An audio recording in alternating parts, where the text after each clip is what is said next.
Sumbangan tokoh juga kita boleh jelaskan mengikut bidang.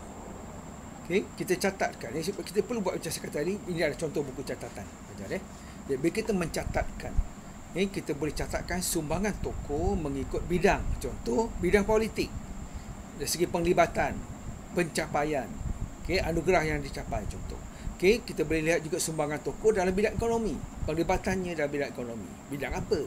Itu kita kena detailkan. Pencapaiannya dalam bidang apa? Anugerah yang dicapai mungkin. Kita juga boleh lihat sumbangan tokoh tu dari segi sosial, dari segi agama, budaya dan sebagainya. Dari segi pelibatan, pencapaian, anugerah yang dicapai. Jadi kita boleh menjelaskan sumbangan juga dari segi ataupun dari sudut bidang.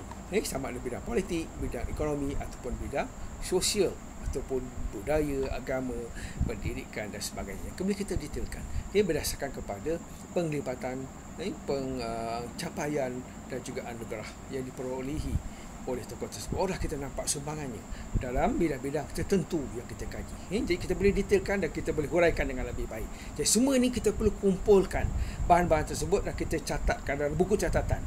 Sebelum kita menulis esei tersebut, kita catat, kita kumpulkan semua sebab kita nak tahu daripada mana sumbernya, dan barulah bila kita jelaskan, kita masukkannya sebagai evidence yang dinyatakan dalam nota hujung setiap esei yang kita tulis. Barulah kita nampak esei sejarah kita itu esei sejarah, dan dia mengikut format yang betul dan bukanlah esei yang bersifat plagiat ataupun cut and paste daripada banyak esei yang lain. Tidak, tapi adalah hasil daripada kajian yang kita buat. Ini berdasarkan kepada sumber yang kita perolehi, kita kumpulkan dan kita boleh nyatakan siapa pengarangnya. Apa yang kita gunakan, petition, petikan yang kita ambil.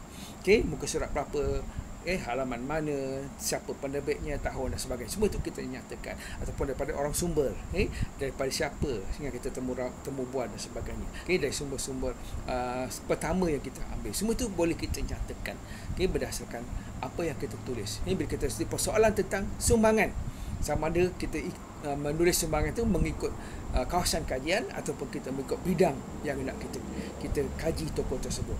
Dua cara ini kita boleh gunakan untuk menjelaskan tentang sumbangan seseorang tokoh yang kita kaji.